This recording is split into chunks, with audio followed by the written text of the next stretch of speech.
Good evening, viewers, and welcome back to Media Scan, your weekend dose of headlines, controversies, and perspectives. Hot weather and hot news. That's what we witnessed for the whole of the week.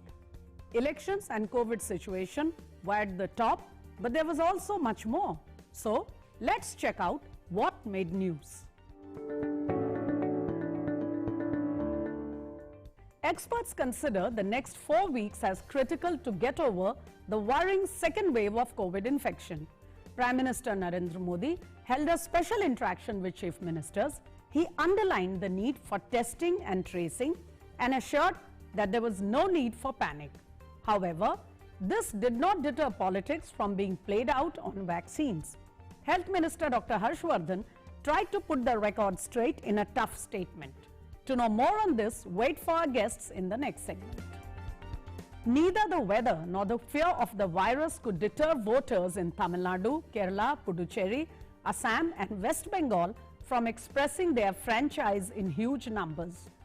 While polling is over in all other states, Bengal has 5 more phases to vote. Amidst notices from Election Commission to Mamata Banerjee and Shubhendu Adhikari, there was also finger-pointing at the EC and security forces by the TMC leadership. So, is controlling violence and fair election only the job of the EC? We will discuss this and other issues in just a few moments. In a bid to show a humanitarian face, Naxal terrorists set free CRPF Cobra Force Jawan Rakeshwar Manhas, whom they had abducted after a dastardly attack on security forces last week. Manhas is in good health, but the attack is being seen as a desperate attempt by Maoist cadres, fast losing their public support. Union Home Minister Amit Shah declared that the attack has only hastened the decisive fight against Naxal violence. After brazening it out for some days, Maharashtra Home Minister Anil Deshmukh put in his papers this week following the letter bomb by ex-top cop Paramveer Singh. Deshmukh was succeeded by Dilip Walse Patil. Meanwhile, another letter bomb, this time by Sachin Waze, has hit the headlines. In his letter, Waze confirmed allegations of extortion against Deshmukh and another minister, Anil Parab. The suspended cop is being investigated by NIA for the Antilia bomb scare and Mansukh Hiren murder cases. In yet another revised projection, IMF has pegged India's growth at 12.5%. This clearly shows that we are well past the worst, and despite fresh surge of cases, the economy would be able to weather it out satisfactorily. So those were some of the headlines you saw through the week. And now it's time to look at some of the most hotly debated issues of the week with a special panel of guests this evening. I have with me 2 very distinguished guests. One of them, a complete thorough field reporter who will tell us what she saw and witnessed while having a tour of the election-bound states, and the other, a seasoned commentator, academic, intellectual, who will tell us what exactly was the treatment of the media on some of the top issues. So, I have here with me Aarti Tikku Singh. You have met her on Media Scan earlier. She is a well-known journalist, a well-known media personality on social media, in the print, on television, and presently the Foreign and Strategic Affairs Editor of the IANS agency. Welcome back to Media Scan, Aarti, and I hope you had a good election tour and you'll be able to share some interesting inputs with us. Thank you, Samita. Looking forward to this. I also have with me Professor Hiraman Tiwari. You have heard him on Media Scan earlier, a well-known academic, intellectual, currently heading the Media Studies Center of the Jawaharlal University. Professor Tiwari, welcome back to Media Scan, and I hope you have been following the headlines of the week so you can shed some interesting light on some of those issues. Welcome, sir. Thank you very much, Tajid. Thank you for having me. Thank you. Viewers, political blame game in the heat of elections is expected, but name calling and finger pointing at constitutional bodies, at our security personnel, can not only damage democracy but create an atmosphere of suspicion. But this is exactly what seems to be happening in West Bengal. On the one hand, we heard political statements such as Chief Minister Mamata Banerjee using the term BJP CRPF, and on the other hand, a section of the regional media laying the entire onus of fair elections on the shoulders of the Election Commission. What message do we give out when we question our dedicated security personnel? And is EC solely responsible for a successful conduct of elections, or does some responsibility lie with political parties and their cadres also? Let's discuss. I want to come to Professor Tiwari first here. Professor Hiraman Tiwari, you have been following the headlines over the week, most particularly in the case of West Bengal, sir. You heard the Chief Minister use the word BJP CRPF because she was perhaps angry about allegations on security forces that her voters, whom she claims TMC supporters, were not being encouraged to cast their vote. My simple question to you, sir, is in a week when 22 of our brave Jawans had to lose their lives in a dastardly Naxal attack, what kind of a message does a Chief Minister holding a constitutional position give out to the security forces and to the people in general when she aligns the security forces name with that of a political rival? Your comments, sir. Thank you, Smitaji, first of all, for having me. And yes, you're absolutely right. It is extremely unfortunate for any person holding a constitutional body. First of all, we must realize and we must always celebrate that elections are something which are means of democracy. They are called celebrations of democracy, Holi, Diwali, whatever you call.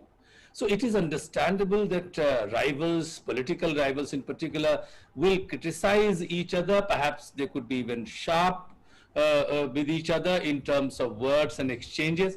But this kind of accusation, this kind of frustration or outburst of calling our national sort of forces, particularly CRPF, where you said this was a very poignant moment, poignant week when so many of our Jawans, 24, 22 of them have lost their lives.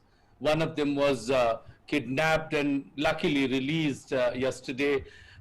At that time, to use this BJP CRPF or CRP is working for a particular party which is ruling the government, ruling at the center. It is extremely unfortunate, was absolutely avoidable, and particularly for a seasoned politician.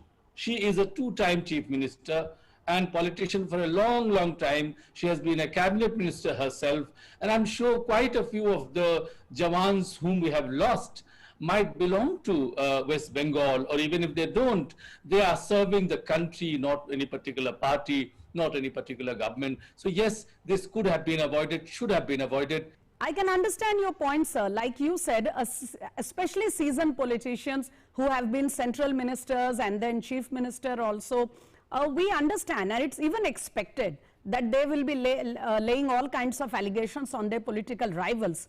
But to pull in the forces like this who are there doing their duty, helping in the process of the entire electoral exercise, especially in the midst of Corona, I believe it's really, really unfortunate. But I want to come to Aarti Tikku here and open it to her on a related question. But my particular question to you, Aarti, is I was reading a section of the Bangla media and other newspapers from Kolkata, and it was quite disturbing, and I felt quite concerned to see that all the editorials and op-ed columns are completely focused on the fact that EC is on test in West Bengal, CRPF is on test in West Bengal. This is going to be an Agni Pariksha for the Election Commission. Aarti Tikku, to make the electoral process successful, should the entire onus lie on Election Commission alone? Shouldn't people who are trying violent attacks and other means and measures to distract the voters also bear some responsibility for it? What do you think? Absolutely, Smita. It is, but it's not a surprise or a shock to any of us who have been following the elections or overall political rhetoric of different political parties in India, who over the years have made it very clear that as and when the BJP is in power, as and when uh, you know Prime Minister Modi is out there to campaign for elections, we see that many seasoned politicians, many responsible individuals in politics erode their stature when it comes to fighting with the BJP. And the reason for that is that many of these political parties, whether it's TMC or whether it's the Congress or the left in Bengal or other political parties in Assam, where I actually went for election coverage, I have noticed, this is my observation as a journalist who's been on the field, that all the political parties which are unsure and uncertain of their agenda are uncertain of their connect with the masses. They resort to such tactics where they drag in institutions like Election Commission of India, they drag in central forces, even as on other occasions through normal times they would not do such things, they would not say such things when it comes to institutions. But the moment BJP versus other political parties becomes an issue in the country, we have noticed time and again that the most mature or the most seasoned politicians simply stoop down very low, and it actually reflects badly on them rather than anybody else. It doesn't really reflect badly on the BJP or Prime Minister Modi. But that's it an interesting reflects observation, what- Aarti. Let me bring in Professor Tiwari also here, and let's hear what he feels about this, aspect of the electoral battle. Professor Tiwari, you just heard Aarti Tikku saying that it particularly seems to be noticeable whenever a certain political party is having a direct fight with the BJP, they usually resort to pointing fingers at constitutional bodies like the EC, or bring in issues which are not exactly, should be part of the electoral battle. For example, bad-mouthing the security forces in West Bengal this time. My observation and my curiosity here is, sir, that Mamata Banerjee has been saying, and it is being headlined all over the West Bengal media and even in the national papers, that the BJP is desperate to win West Bengal. That is why they are using such tactics because of which, they want to utilize the security forces. She even named the Home Minister particularly on this. On the other hand, the BJP leadership is saying that Mamata Banerjee and the TMC are desperate. They are seeing power slip away from their hands. It is a foregone conclusion, and that is why she is resorting to blaming security forces and EC, and then writing letters to leaders of other opposition parties to come and help her. My question to you, sir, is how do you look at this allegation of desperation from both sides? Do they hold merit, or is the media overplaying such a statements while ignoring the real issues on which people are voting and will be voting?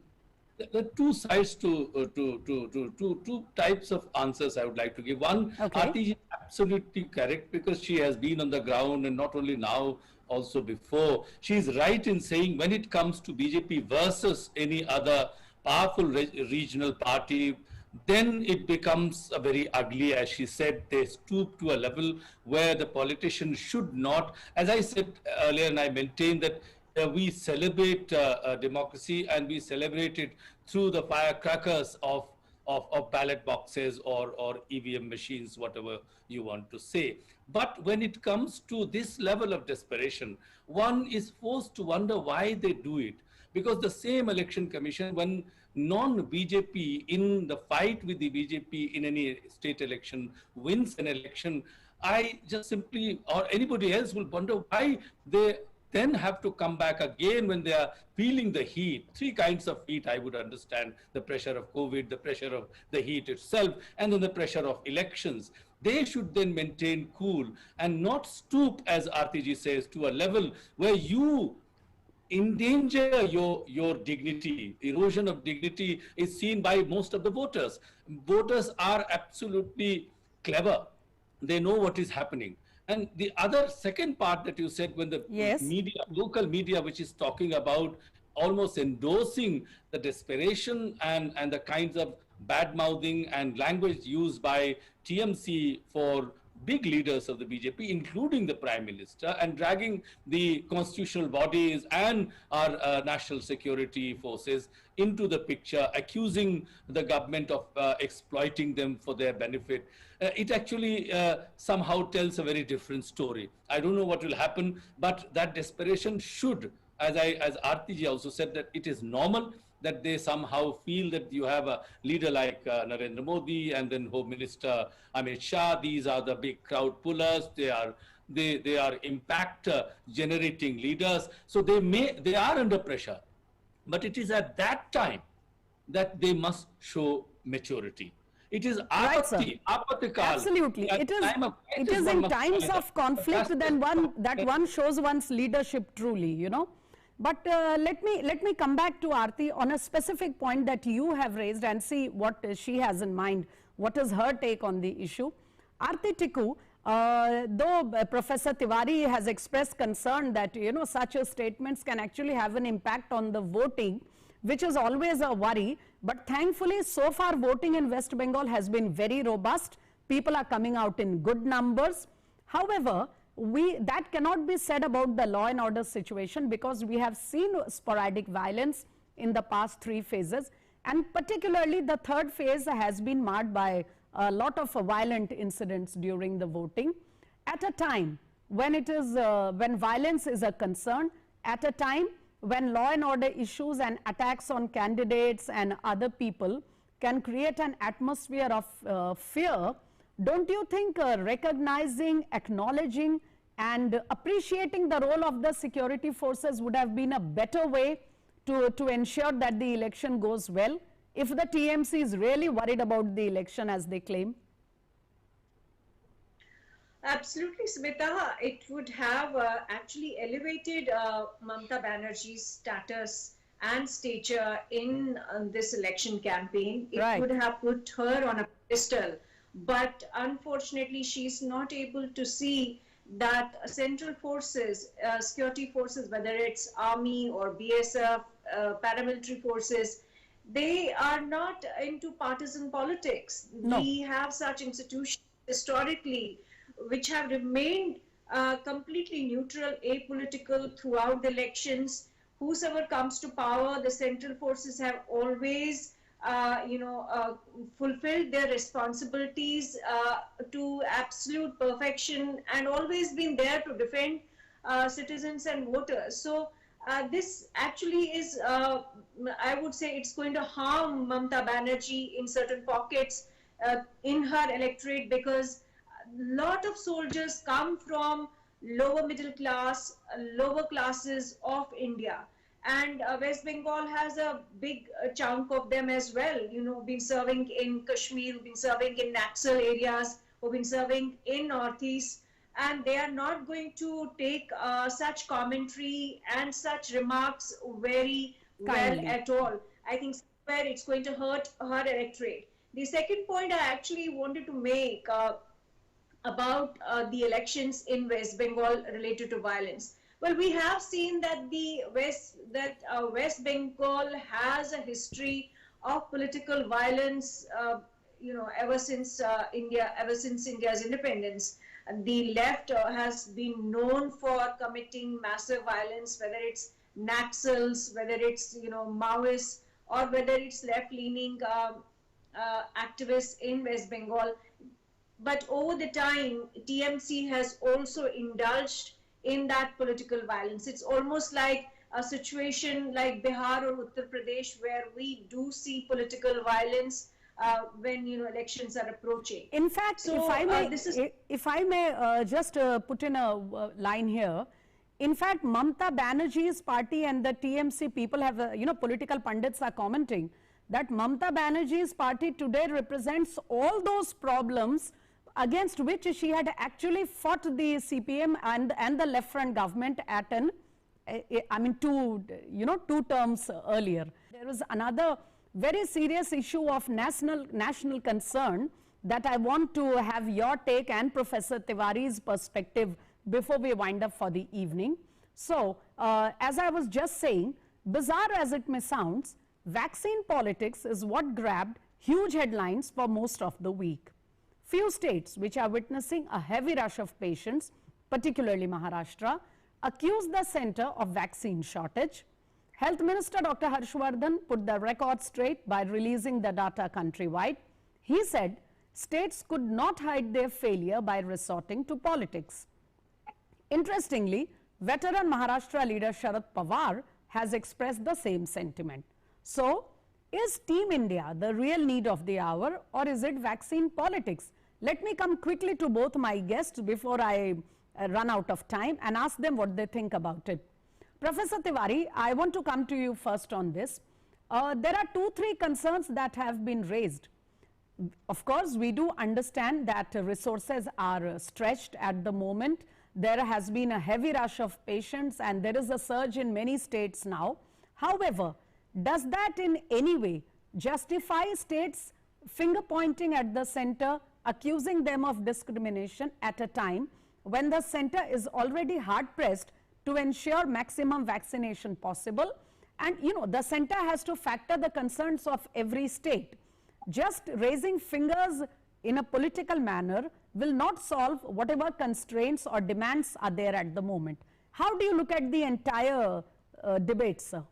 Absolutely. First of all, in very simple, straightforward sentence, no, not at all. It is not good to have this kind of discussion at the moment when, as you just mentioned, there is a second wave which is going on and the cases are rising. A lot of testing is required, tracking is required, then of course treatment and the vaccination program which has run so smoothly so far. I do not feel personally, despite these political blame game, there could be some other problems where the government has completely chalked out the plan, how to go about it, how to go in phases for various reasons, that the vaccine, people have to be vaccinated, everybody, obviously, ideally, every single citizen of the country should be vaccinated, but there has to be a system, and that system has been put in place not by any individual or a group of people, but by the battery of experts that the government has at its disposal,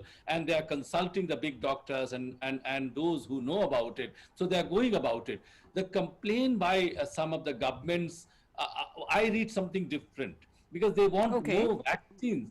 But somehow the shortage of vaccine is because they want more vaccines, but they do not think that other states are doing similar things and not really complaining. So the problem there is that it should be said that the states where there is a large number of cases, we could also appreciate their effort in testing. That's why the number of cases, infected people is going up. But to indulge at this very time in vaccine politics and making all kinds of uninformed claims that a country is exporting a large amount of vaccine abroad. We all know Covishield, which is AstraZeneca from Oxford, it must have a commitment from various countries, because it is the nature of the company that is producing vaccine in India. So it must export. And I'm sure government is fully aware of what is happening. So we must trust the government. That is my appeal to every party, every state government. And I'm sure in the heart of their heart, they do know about it, but it's mystifying why they are indulging at the time when the entire world's eye is on us. We are being praised. Very well put, sir. Very well explained. And as you said, perhaps those people, those leaders making the statements themselves understand what they are doing, but there may be political pressures, or perhaps there are other issues which they want to distract us from, perhaps by bringing in these statements or these kind of allegations. I will also ask Aarti about some of the reservations that have been raised not only by state governments, but other people, activists, and generally the people expressing themselves in the media. But before that, may we please listen to the Prime Minister, what he told in his address to chief ministers on this particular issue. मेरा आग्रह है जहां तक राजनीति करना न करने का सवाल है, मैं तो डे वन से देख रहा हूं, भांति भांति के बयानों को झेल रहा हूं, लेकिन मैं कभी मुंह खोलता नहीं हूं, क्योंकि मैं मानता हूं ये हिंदुस्तान के लोगों की सेवा करना पवित्र हमारा जिम्मेवारी है। हमें ईश्वर ने इस समय ये कठिन परिस्थिति में सेवा करने का जिम्मा दिया है, हमने इसको निभाना है। जो राजनीति करना चाहते हैं वो कर ही रहे हैं, उनके लिए मुझे कुछ कहना नहीं है, लेकिन हम सभी मुख्यमंत्री अपने राज्य के सभी दलों को बुला करके, सभी प्रकार के लोगों को साथ रख करके अपने राज्य में स्थिति को बदलने के लिए आगे आएंगे। मुझे पक्का विश्वास है इस संकट को भी हम देखते ही देखते पार करके निकल जाएंगे। Aarti Tikku Singh, the Prime Minister was very categorical in saying that even if there are certain people, certain parties who want to play politics on the vaccine, they may carry on if they wish to. However, the government is going to go by the plan that it has in mind, whereby we need to vaccinate the people who need it the most before we can move on to vaccinating all other people. Secondly, just vaccinating alone will not do. We have to be clear about testing and tracing people and make sure that all the precautions are being followed. But on two issues, Aarti Tikku, that throughout the week I noticed people raising. One concern is why is India trying to give vaccines to other countries at a time when we need it more? And the second is allegation by some states that they were not given their fair share. Now, on the second allegation, the Union Health Minister has come out very clearly to say that all states, including Maharashtra, Punjab, Chhattisgarh, who have been raising their voice, were given more than their fair share of the vaccine. They should ensure proper vaccination instead.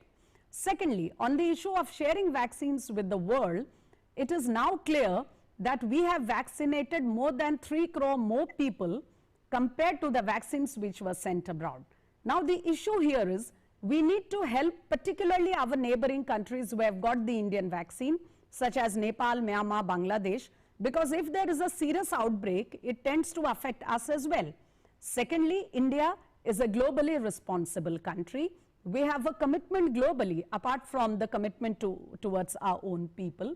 Should India behave like an island and refuse to help the global world when we are all a connected world and everybody needs to help each other in these testing times? Smita, this is a very important question, and I don't think the government or anybody else has come forward to really explain what is happening and why it's happening. Well, to begin with, I want to make one point about India donating massive vaccines to various neighboring countries and to countries, outside Asia as well. The issue here is that let's say India would not have distributed these vaccines and would not have sent any of these vaccines to our neighbors or to our allies. The same lot which is criticizing the Prime Minister right now about the distribution of vaccines would have come after the government would have gone after the Prime Minister, saying that you're completely heartless, you have no compassion, you have no kindness. Absolutely. You do not see that there are poor countries which cannot afford vaccines, and they would not have missed an opportunity to attack the government or the Prime Minister on this issue.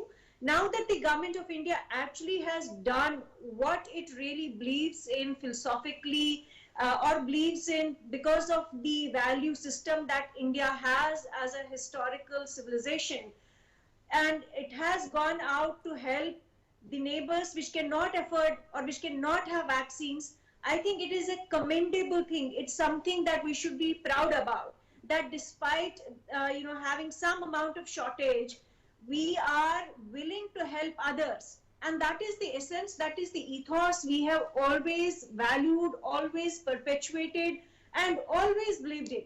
So I don't think the government should take any criticism on this. In fact, this is one thing I as an Indian citizen, I'm very proud of.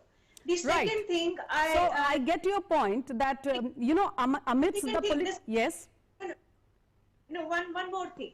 The second point, Indian society, Indian people really need to understand there's something called individual responsibility and a community responsibility. Many people refused to take shots when the government was inviting people under a certain age group, up to a certain age group.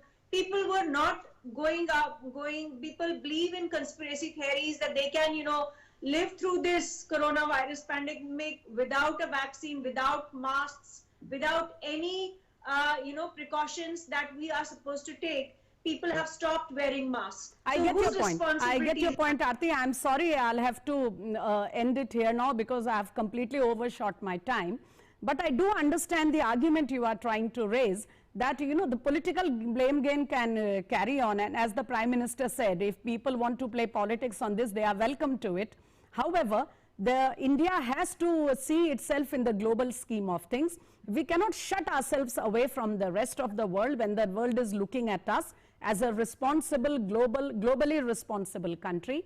At the same time, it may be easy to vent our anger on the government, on the administration, but there is some little responsibility that citizens also must be mindful about. The least they can do is take all the precautions against COVID, and for all those who are eligible, please go and take the vaccine. On that note, viewers, I am afraid I have to wind up my show right away. There is just no time left. But let me thank profusely both my guests here, Professor Hiraman Tiwari, who is always very kind to find time for our show, and Aarti Tikku, a friend, a well-known reporter, journalist, who has shared so much valuable information with us today. Thank you, both of you. It's time to say goodnight on Media Scan, but do keep watching DD India as we continue to scan the media for you.